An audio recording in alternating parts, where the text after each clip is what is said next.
programom ALF pracujeme od začiatku školského roka, hlavne formou domácich úloh. Cez víkend sme sa dohodli s rodičmi, že budeme mať domáce úlohy v programe ALF, čiže stále som zadala testy z každého jedného predmetu a deti sa pekne s tým programom učili. No od začiatku roka som deti motivovala k tomu, že príde máj a príde k nám taká krásna súťaž Alfiada, kde si otestujú svoje vedomosti.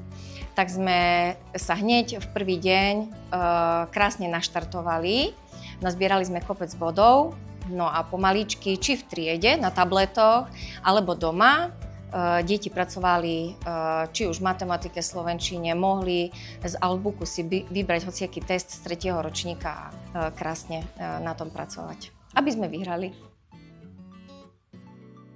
Bolo to super a veľa som sa pri tom naučila. Bolo veľmi dobré, veľa som sa z nej naučil. No, bolo to super, veľa som sa z toho naučil. Bolo to výborné, veľmi sa mi to páčilo. Tam boli také veľmi pekné úlohy, aj jazyky sa mi páčili.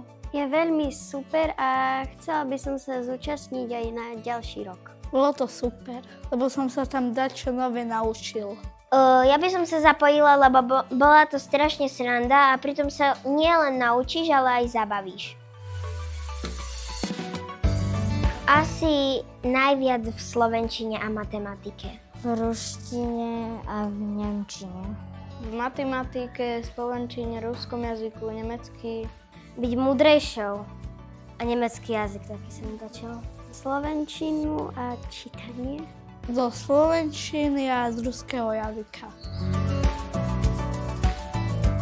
Pucle. Tak tajnička, pexeso, vybrať z jednej odpovedi.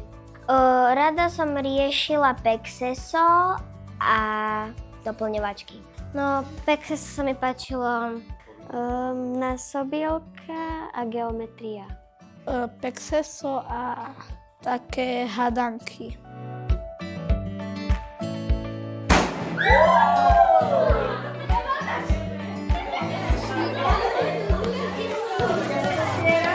Zvládol frajerských, páči sa? A ty získavaš za prvé miesto aj takúto krásnu medailu. Alfiady, to je taká novinka teraz. Sme ešte nemali. Môže,